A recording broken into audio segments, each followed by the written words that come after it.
One of the craziest and most obvious signs of what I call the global brainwashing agenda online has to do with health, fitness, and aging.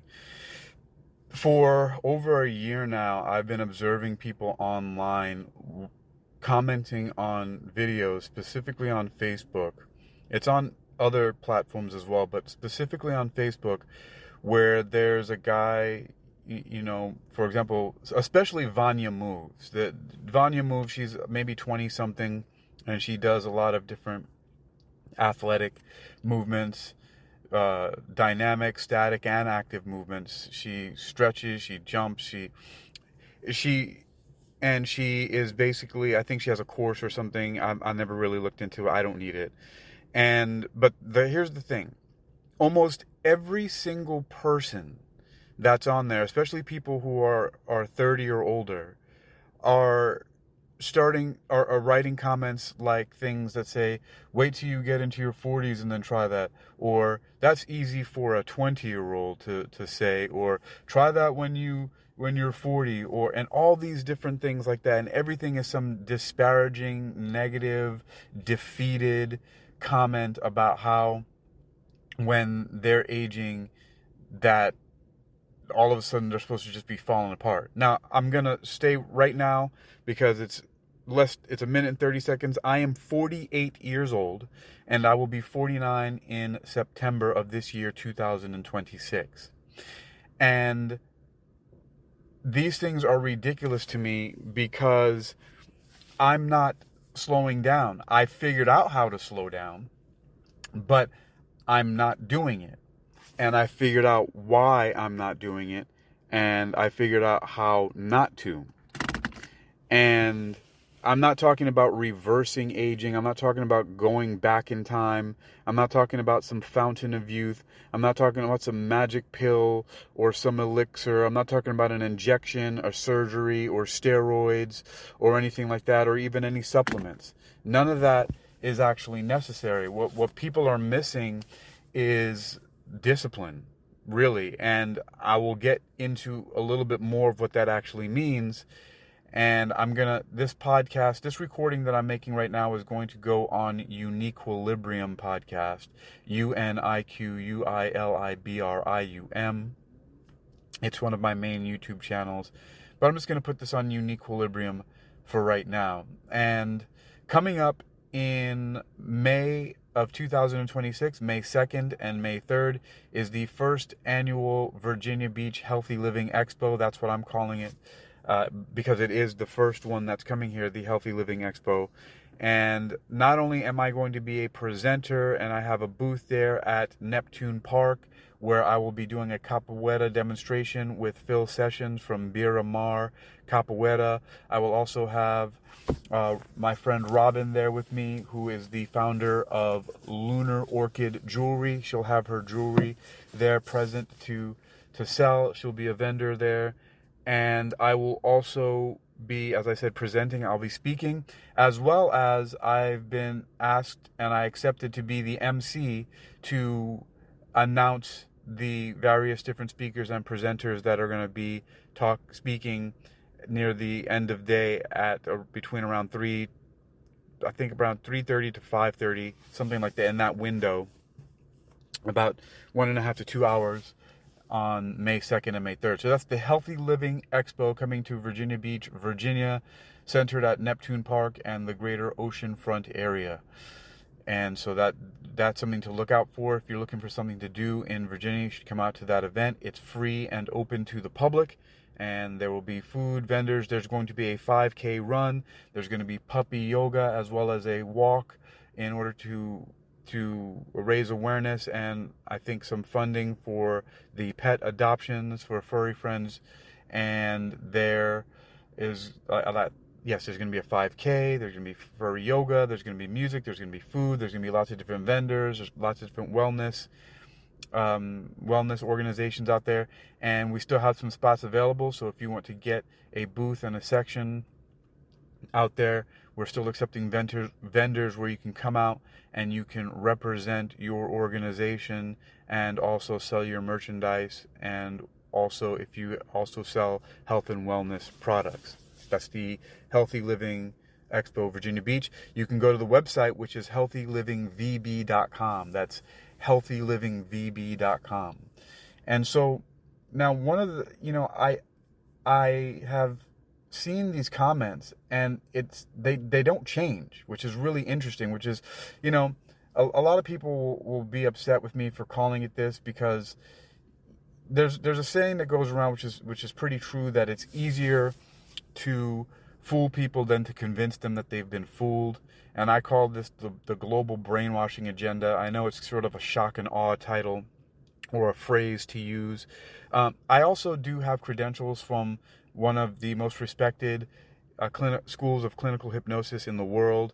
It's the first nationally accredited college of hypnosis, called the Hypnosis Motivation Institute.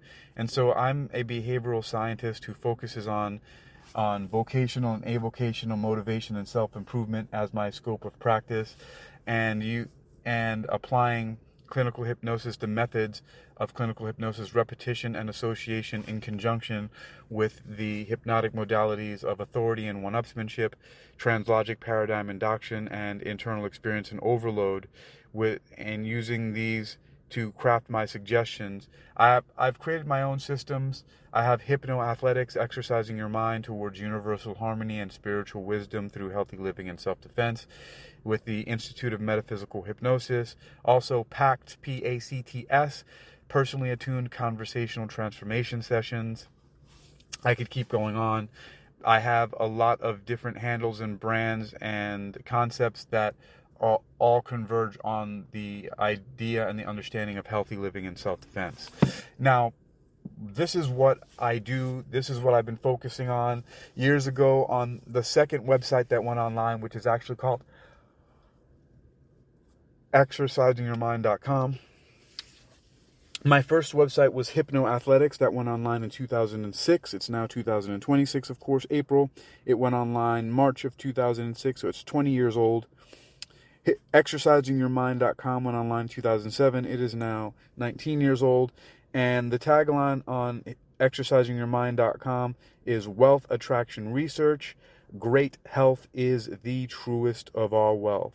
And that is also what I do with Dream Action Yoga, exposing the conditioned personality, and Kappa Guerra, my system and style of capoeira.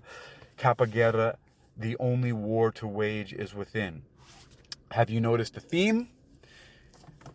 Exercising your mind towards universal harmony and spiritual wisdom through healthy living and self-defense. Dream Action Yoga, exposing the conditioned personality. Kappa Guerra, the only war to wage is within. Wealth attraction research. Great health is the truest of all wealth. So the theme here is that, and I'm looking for something, that's what all that noise is that all of this, in a large part, your health and wellness is influenced by the way that you think. And I've categorized this, there's aging, of course. There's no doubt about that. There's chronological, there's time. So there's obviously chronological aging. We're all moving from order to entropy, from order to chaos. I'm not refuting that. I'm not going to try to go that far against scientists, although I'm a metaphysical scientist, and I talk about things like the eternality axiom and the omnifactor paradigms and other things that I have cognated, that I've created, that I've brought, that I've conceptualized. But I'm not here to refute the fact that there's a chronological aging. But what goes along with chronological aging is that the mental agendas, the psychological program, what I call PITCH, I love the acronyms, PITCH, programming, influencing, training, conditioning, and hypnosis. They're all synonymous.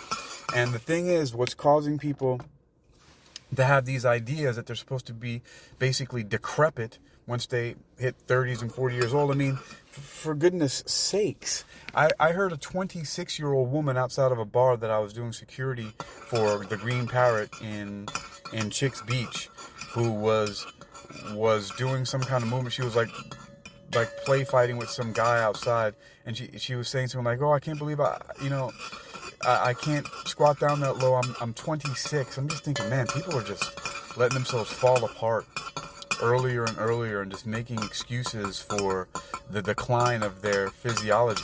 So yes, there is chronological age, that's time. But there's also psychological aging, where people start to conform and decline first in the mind, and therefore people stop taking as many risks. They stop doing things. They stop running, jumping, climbing, crawling, squatting, playing, flipping, spinning. And I'm doing all of that stuff. And people are just not doing it anymore because they feel like, they're growing out of it. I'm too old for that. I shouldn't be playing like that. I need to be respectable. I need to be mature. All this other stuff like that. And I'm still playing in a very childlike manner. And there's a difference between being childlike and childish. Childish is immature and babyish and throwing temper tantrums and just basically stupid. I'm talking about being childlike. That's intelligently and maturely using my body for play, to keep moving, to keep jumping, to keep playing, to keep crawling, to keep running, to keep spinning, doing all this stuff. I don't have arthritis, I don't have joint pain, I don't have creaky thing, I don't have difficulty waking up in the morning, I don't feel lethargic during the day, I'm not dealing with all this stuff like that. And the main reason is because of the way that I think. My psychological aging, which informs what I put into my body and its input and output, what I take in and the kind of movements and the thoughts and the words that I produce. That's it. Input and output. What I'm putting in and what I'm putting out. I very carefully guard both of those things, and I monitor and I filter all of that. And because of that, that's why I have athletic longevity. I often refer to it as hyper athletic or hyper athleticism, because people are talking about all the time, when you're in your 30s and all this, you got to do this and that, and reclaim this and recover that in your 40s, and people making these comments online on these videos, like Movement by David gets these comments, Vanya Moves. There's a couple of other guys. There's the knees over toes guy. I haven't seen many disparaging comments on them, but the theme, the overlying theme is the same. People are just making excuses with age.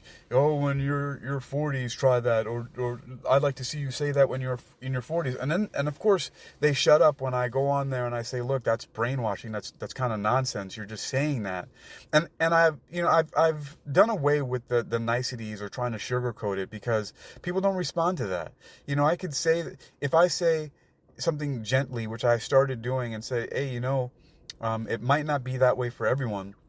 I'm still, jumping and running and doing backflips and stuff like that. And then what people first started doing when I was nice, they would just clap back and start cussing at me and saying, "Oh, F you, yeah, right, whatever." Or they hit the laughing emoji and yeah, right, yeah, I'd like to see it, da da da, and all this other stuff like that, and just like making fun of it and yeah, whatever, and all this and that, right?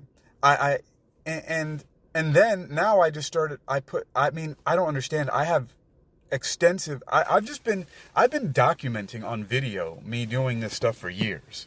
At my YouTube videos, my videos on YouTube, the first ones, one of my first YouTube videos is of me doing an amateur tough man MMA competition called Hardcore King of the Ring. That was 1 round, 10-minute time limit, a combination of boxing and wrestling, and then a bunch of my stuff on there is just me doing basically capoeira moves, or in capoeira rodas, in capoeira games with capoeira groups, or in the gym, or riding my bike, or just any variations of that, or music, or me talking about stuff like this. But what I'm addressing here is just this ongoing theme, like this it's almost as if the same signal is being broadcast to so many people to conform to the same thing, because people are saying it's almost word for word. Like they say non-player characters, like people are just repeating the same. This is why I know it's brainwashing. And this is why I'm claiming it's brainwashing, and I'm stating that it is. I actually am in a position to say so. Like I said earlier, I have a degree in clinical hypnosis. I know a little bit something about subconscious programming, the subconscious mind, and what passes as hypnosis and what it is. And why I've realized that a lot of the teachings in metaphysics, the paranormal, the supernatural, all of those kind of things, that's why I'm developing the Institute of Metaphysical Hypnosis, because I've realized so many of these things are synonymous. That's why PITCH, P-I-T-C-H, programming, influencing, training, conditioning, and hypnosis, why I know they're all the same thing. And which is also why I've developed PACTS, P-A-C-T-S, personally attuned conversational transformation sessions, because I realize that speaking to people can be very transformative as long as you give them calls to action, not calls to action to buy as in the marketing sense, but calls to action to actually do something. And also to be careful when they're doing it by moving forward incrementally.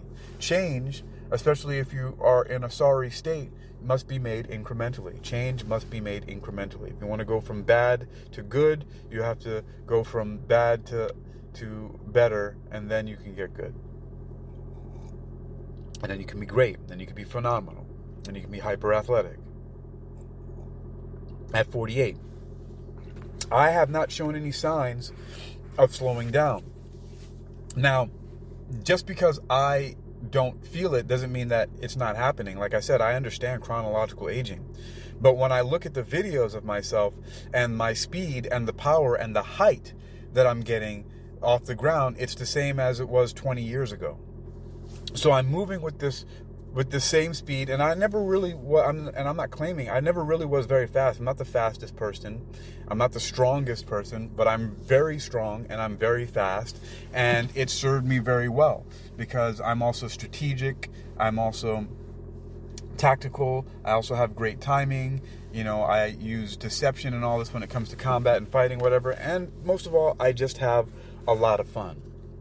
So now we've hit the 17-minute mark here, and what I really need to get to, when I'm going to be getting spot on a lot more and more as time goes along, and I've spoken at length about this before, but it's going to be pushed to the forefront of a lot of what I'm saying more and more. But the key to healthy living, which is also a form of self-defense, and like I said earlier, hypnoathletics, my first website that went online, and one of the first concepts that I've had is hypnoathletics is exercising your mind towards universal harmony and spiritual wisdom through healthy living and self-defense. Now, how does universal harmony and spiritual wisdom, how is that attained through healthy living and self-defense? Well, it's understanding that the nature of reality is eternal. And I've put that down in my eternality axiom. You can read that. It came after All That Blooms Must Die, which was previously called in my PhD thesis, which was Eternal Echoes, Metaphysical Inquiry into the Fate of the Universe, and the omnifactor paradigm, and various different things I've written about that. But basically, the universe is eternal. Universal harmony and spiritual wisdom through healthy living and self-defense. Healthy living is more a broad category of a lot of things that you can do, which includes exercise, rest, and nutrition. And self-defense is very specific. Most people, when they think about it, as martial arts.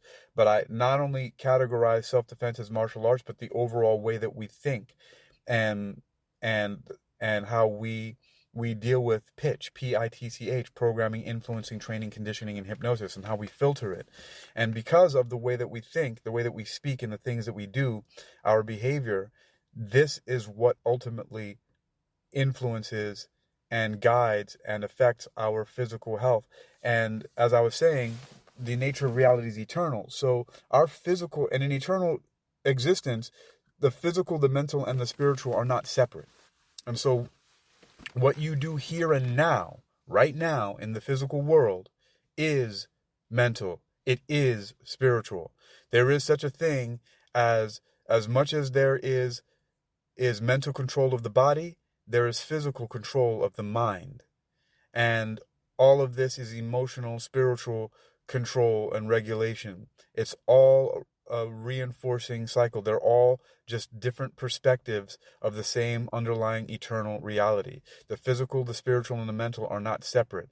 In the same way that there was at one time 5 different string theories, and then Ed Witten came along and said that you're just looking at the same thing from 5 different perspectives, and he created M theory, which unified all the string theories. I'm saying the same thing here with out with what people call mind, body, and spirit. They're all one. The eternality axiom shows this by starting with with established physics principles, and then moving beyond that, using logic and reason and speculating into the metaphysical. It's a logical. I say it's a logical necessity. Many will disagree with me. I say it's irrefutable. Of course, people are going to disagree because just like how some critics of string theory say that, hey, at those energies and distances, we'll never be able to prove or disprove it. So is that a theory of physics or a philosophy? I think Sheldon Glashow said as much in The Elegant Universe when it was turned into a television program on Nova for PBS. And so, the mathematics is consistent. Well, so is my eternality axiom, because it uses the first law of thermodynamics, the conservation of matter, and E equals mc squared, as well as later additions to it, Fourier transforms, which is not my original idea, but it just basically shows that, look, if matter and energy are conserved, meaning they cannot be created and they cannot be destroyed, that means they always were there and they always will be there, and that they are equal to each other. E equals mc squared. Energy equals mass, which is a measure of matter. Energy equals mass times the speed of light squared, and we know that we can get energy from matter, atomic bomb, and we know that we can get matter from energy in particle accelerators and back and forth, right? They're co-eternal. So if they're both conserved, meaning they're always there and always will be, that's synonymous with eternity. I mean, tell me I'm wrong. I mean, it's consistent. There's no holes in that. There's no gap in there. I mean, now we're not going to prove eternity, but that's what metaphysics is. I mean, it goes beyond the physical. There's empirical physics, and then there's metaphysics. So, and so anyway, within that understanding, right? Within that understanding that the universe is eternal, in an eternal universe, all things, all knowledge and all power is in all places at all times. Just like how that movie says, everything, everywhere, all at once, that's eternity. And so if that's the case, then the physical and the mental and the spiritual are not separate. It's been said many, many times before in many philosophies. We are all one. One and all in one. God is all is God.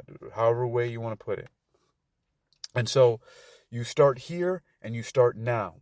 And one of the interesting things is that there's a lot of things in the environment and in the food and in the water and in the way that people behave, all kinds of things that we consume. We have to be very careful about what and filter the kinds of information and the substances and the activities that we consume, because that is going to directly affect the output. Just like how the saying goes, you are what you eat. It's just like that for everything else.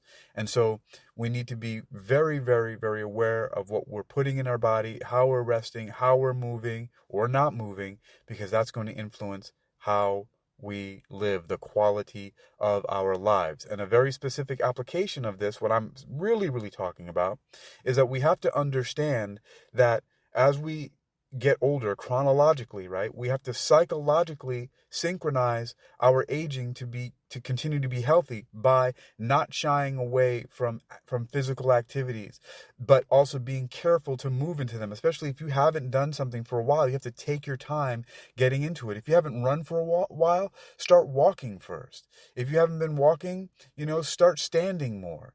You understand? You have to start doing something more, a little by little. If you've been sitting down every day, then stand up a little bit for one day, and then do it again the next week for 1 day, and then do it 2 days spaced apart, and then add 3 days, and then and you gradually, and I'm just talking about, like, if you're just really, really worn out and really broken down, do a little bit by little. If at first you're only standing up for 30 seconds, then you sit back down. Maybe you stand up for 30 seconds 5 minutes later. That's just like very, very, those are repetitions with a lot of space in between, right? There's a thing called rhythm and repetitions, right? So just because some people do, curls, they might do 10 curls in, 30 seconds. Well, you can do 2 squats in 20 minutes. You stand up from your chair, stand up for 30 seconds, sit back down. There's no rules. The only rules are what you impose upon yourself because of the condition that you're currently in. And there's always room for improvement. So you can start getting better now. And the thing is, when it comes to all the things that people are doing, like I'm not a medical doctor, so I'm not giving medical recommendations, but, but all of these pills and injections and surgeries and all that stuff like that, unless it's absolutely necessary, unless your doctor's like, look, if you don't take this statin or if you don't do this thing, you're going to die of a heart attack in 5 minutes, then you need to go ahead and do that. But if you're just getting fat and slow and you feel lethargic and you can't move and you're stiff and all this other stuff like that, then start moving again. And also the most important thing of all, and I've been building up this, I haven't said it yet, good Lord, it's 25 minutes, is that you have to stop poisoning your body, period. That's it. That's actually the key. Is less is more sometimes. That's why fasting works. It allows your body to start eliminating toxins. What's happening is we're just piling up junk in our bodies over and over again, and it's blocking things. It's blocking things up. It's accumulating. It's compounding, and it's causing our bodies problems. Now, you have to fast very carefully. You don't want to starve yourself, but you want to do less. And sometimes fasting is simply switching from a conventionally made product to an organic one, or switching your whole diet to that. Now, it might be more expensive, so you might eat less, but there you go. Now you're putting less calories in your body. Sometimes you make radical changes. Sometimes you do cold turkey. Sometimes you do gradual things. You got to do what you feel, but you have to start making progress forward, and you have to start doing it now. And one of the ways that you can start doing that is by listening to people like me who are talking about this, and you have to listen to it over and over again. The same way that a doctor will prescribe you a pill and say you have to take it every single day is the same exact way that you have to listen to information that is going to inspire you and inform you and educate you to do better. Because the more you listen to all the other stuff, like those people I was talking about when I first started this, who keep saying things like, oh, when you're in your 40s, or people, also the other things, and people think they're being funny and they're being cute. My ankles just broke just watching this, or I cracked a rib just thinking about that, or, both of my legs snapped just watching her do that, or, now I'm in a wheelchair. And it's like, it's pathetic. And I'm not making fun of anybody. It's just, it freaking sucks, and it needs to stop. It really deeply affects me, because I've seen people in my family fall victim to this. And I see it happening all the time, that people are conforming and giving up and giving into this type of stuff like that. And it's just eating them away, and it's stealing their quality of life. And then people look at me like I'm some kind of mutant, or there's a lot of people who are jealous, who are envious, who look at me. And then I bet you anything soon, here's one of the things I'm pretty sure is going to start coming out, is he's probably taking TRT. He's probably taking steroids and supplements, injections, and sort of, like, people are going to start saying that. Once it starts catching on and people start seeing me and they start understanding more about my age, like people ask all the time, how old are you? How can I get like you? What are you taking? I'm not taking anything. It's what I'm not taking. I'm not taking fucking ice cream. I'm not taking candies and cakes. I'm not taking fast food. I'm not taking alcohol. I'm not taking cigarettes. I'm not taking vapes. I'm not taking the marijuana. I'm not taking any pharmaceutical medications. I don't take pain medications. I don't take headache medications, allergy medications. None of it. If I don't have to put something in my body, I'm not doing it. And I eat the most basic, bland, and basic foods. If I look at the ingredients in something in it, and I start thinking to myself, I haven't even heard of that word yet, or I don't know what that means, I'm not eating it. And unfortunately, for a lot of people, will just not have that discipline right away and think it's crazy. And people say to me all the time, and it's just so cliche, it's just like the people who say, wait till you get into your 40s and try that, or my ankle, both my legs just snapped just watching that, or the other one I hear all the time is, you gotta live a little. I remember this guy from California, come on, you gotta live a little, Hack. And it's like, no. When my friend Mike gave me my first joint, we first smoked weed when I was 17, and I first started drinking alcohol when I was 19, because the death metal band Acrimonium I was in, we would go to bars and they would just give us alcohol in different places that we played. I smoked, I drank, but I took long periods of abstinence where I just stopped, because something that says in the Bible, I'm not religious, I am a minister, but I'm an ordained minister from Wisdom of the Heart Church. And it's not affiliated with any particular religion. As a matter of fact, the school that I got my PhD from, which was started by the same person who started that church, is metaphysical sciences. And we learn comparative religion, because we learn about all the basics and fundamentals from various different religions and different spiritual practices, including witchcraft and and angelology and all these different things. Meditation, Buddhism, all that stuff is included in there. So it's a complete package to learn about the beliefs and spiritual systems from all around the world.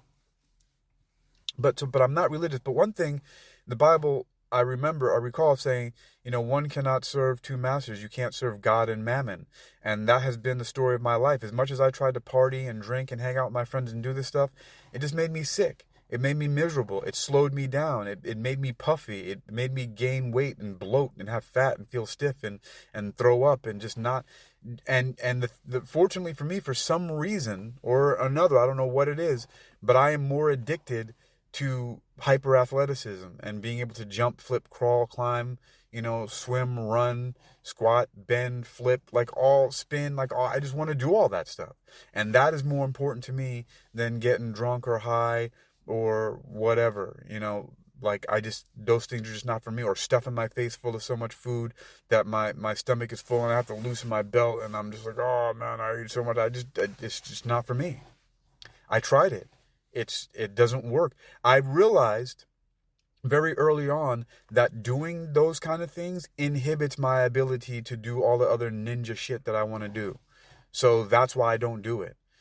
That's the only reason.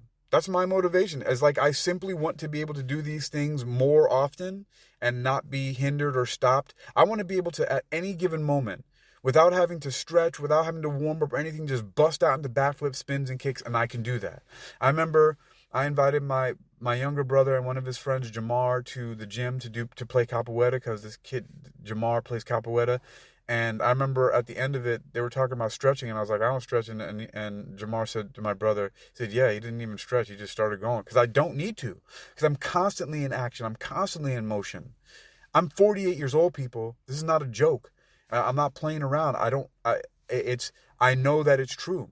I spent my life being very aware and observing this and observing the differences of what I'm putting in my body, how I'm resting or not resting, how I'm moving throughout my day, and what matters. And I realized that by staying active a little bit every day at varying levels of intensity, just how I feel, that's what is maintaining my athletic longevity.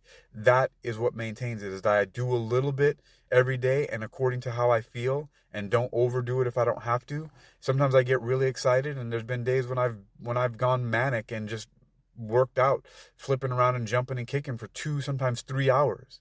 But then there are other days when just throughout my whole day, it's just like a relatively, steady peaks and valleys, just up and down, literally up and down, sometimes squatting, running, crawling, jumping. There's a coffee shop that I go to, I go out one of the doors and I jump over the railing, and people are always surprised that I'm constantly jumping over the rail. It's because I can, and it feels good, and I'm not hurting myself. I sometimes make deliveries and I run up 10, 12 flights of stairs, and then I run down, and then sometimes when I'm running down the stairs, I'll jump from the 8th steps down to the landing and then run down a couple steps and jump, or I'll jump down the whole flight of stairs just because I can. And there was a time when I started getting a little bit cautious about things, and I stopped jumping off of stuff because I thought I was going to hurt myself, but it was because I had a bunch of extra body weight because I was eating and drinking in a certain way and doing certain things, and that's what was doing it. And then even when my body got lighter, I was still taking in all kinds of processed foods and this, and my body was slow, and I felt tired and this and that. And as soon as I cut it out, now see the pattern here, I've cut things out. I'm not adding things. I don't need to add pills. I don't need to add vitamins. I don't need to add steroids. I don't need to add hormones. I don't need to add injections. I don't need to add surgeries. It's taking away the things. It's eliminating. It's fasting from those things. That's how you can think about it. You don't have to think about stuff as quitting. Think about fasting from cigarettes, fasting from alcohol. Just take a fast, and then fast some more, and then fast some more, and then fast a little bit more. Next thing you know, you've just been fasting for 3, 4, 10 years, right? Just stop. All that stuff is slowing you down. Now, you don't have to, but don't then stop complaining about how you're falling apart when you're 40 years old, because it doesn't have to happen. You can restore. And I'm going to leave off with a little story here of why I know this is true. I'm going to give a little bit of a series of things, but here's the thing. So I wrote an article or blog years ago on my website, Hypnoathletics, called Becoming Superhuman Through Toxin Elimination and Nutrition. There's the theme again. And the whole thing was like Superman. Red sun was oppressive to them on that planet. It was like, having weights on them. Like it was oppressing their biology. Came to Earth, yellow sun, absorbed it, had superpowers because they were no longer being oppressed by whatever was coming out of that red sun. Some more clear examples of this are from the Thundercats cartoon. There were these villains from the moons of Plundar. Chilla was the least plausible one. Her moon was an ice moon, and so she can control the temperature and the moisture in the air, and she could freeze things and create ice weapons. The next plausible one is Tugmug. Tugmug came from a moon that had a high density, very, very high gravity, so his legs were really strong to compensate for that moon. When he's on third Earth, he could jump really high and ram things because of his leg strength was incredibly, and he had a dense body structure because of the intense gravity and the mass of that planet, how it was densely concentrated. And then the most believable, most plausible one is Red Eye, who lived on a dark moon, and there was no light there, so he developed infrared vision, can see in the dark, and I don't know what his other abilities were, but they had something to do with seeing in the dark and maybe manipulating, light, I don't know, but as far as I know, he could see in the dark. And we know that we have animals and insects on Earth that see in different frequencies just like that as well, and even ones that use sonar to see, quote unquote, right? So it's the same thing. Becoming superhuman through toxin elimination and nutrition, the idea was that if we had an identical planet to Earth, but that was unsullied, unsoiled, untouched by human invention, and was completely pristine and clean, right? The same oxygen concentration, same gravitational constants, everything the same except no human intervention. It was a perfectly clean, unpolluted planet. And you put human beings on that, they would go into shock, and then any ailments and diseases they would have would start to disappear and melt away because their bodies wouldn't be being oppressed in the same way as the red sun or the high gravity or the super cold or the darkness did on those other creatures, where when they were put in another environment, they seemingly had superpowers in comparison, when it was really just the environment oppressing them. It's the same thing with human beings. And that's how toxin elimination, right? But proper nutrition. Part of proper nutrition, believe it or not, is fasting. Don't stop taking in poison.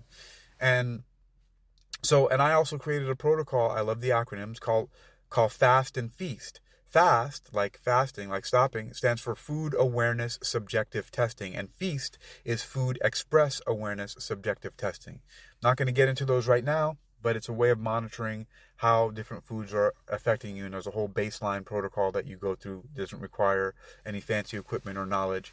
And then the final story I'm going to tell here is, years ago, I can't remember if it was after I had graduated from the Hypnosis Motivation Institute, but I lived in Tarzana, and the Encino Tarzana library was down the street, and I'm a big nerd, a geek, and I love books, and I would go to the library, and I was especially interested in health and wellness, and especially things having to do with the mind. And so I came across a book that was published in 1972 by Dr. Andrew Weil, and it was called The Natural Mind, and it was a fascinating book, very unputdownable.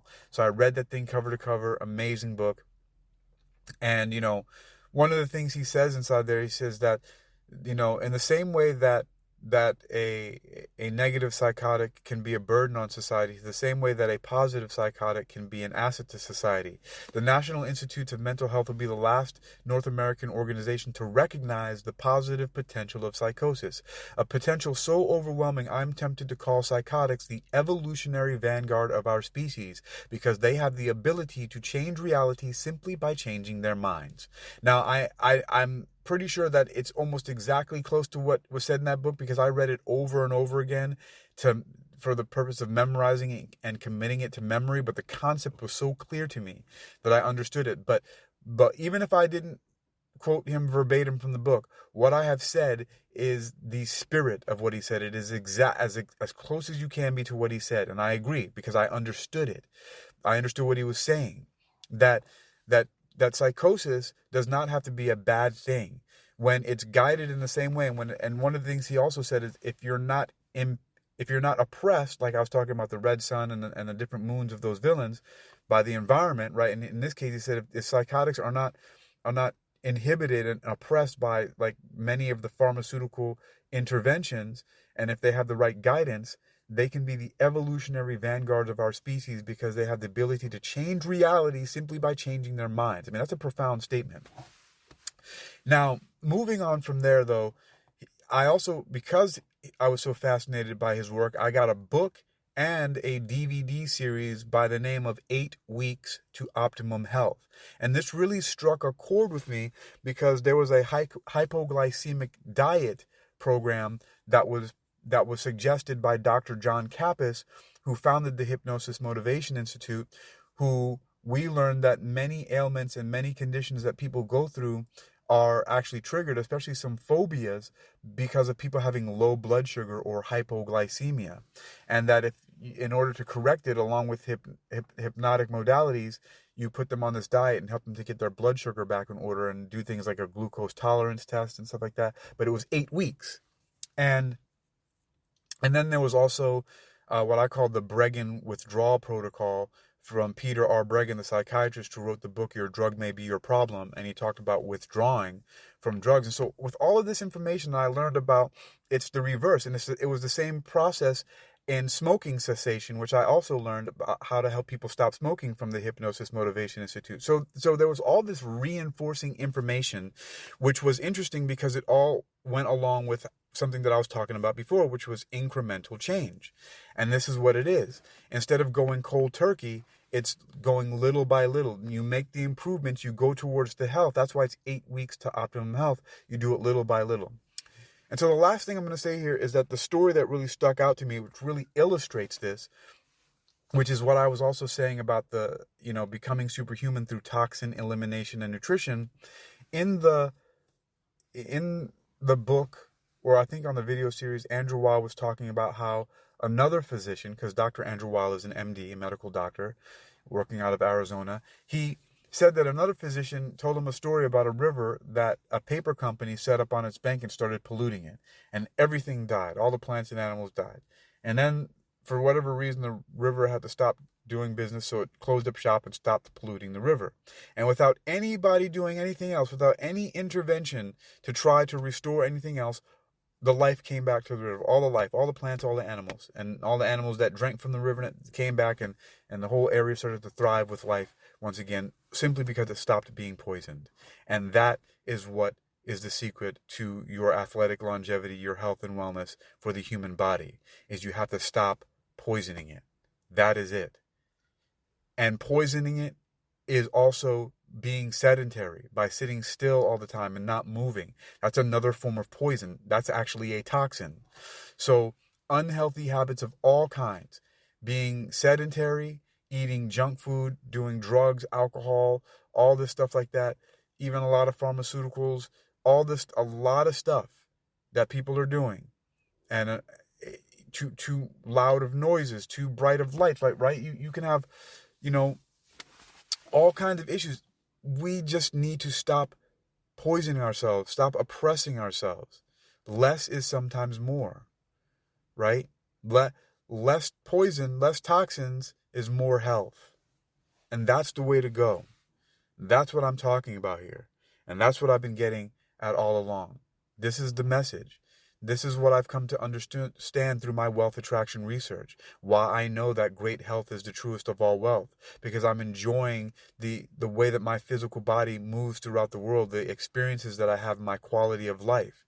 Even if I don't always have all the resources that I want to, I live a much brighter, healthier, joyful, excited, energetic life, because my body, my vessel, is as optimized as it possibly can be. And it's even getting better and better, because I'm learning how to tweak it and do more things that mostly have to do with elimination.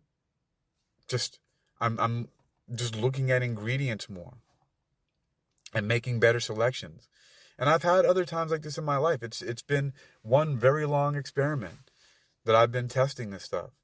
And now I'm just realizing, yeah, there's really something to this. Like, it's not a joke. Like, all the stuff that you hear people saying about looking at all the ingredients, looking at the additives, and make sure that, like, for example, here's a very clear example: peanut butter. You can go into the store and you can find a peanut butter. Some of the major brands you look at, like Jif and Skippy or whatever, and they'll have peanuts, and then they have this palm oil and sugar, and then, you know, BHT this or whatever the hell is on it. And next thing you know, you're looking at like 10 to 20 ingredients in some of these things.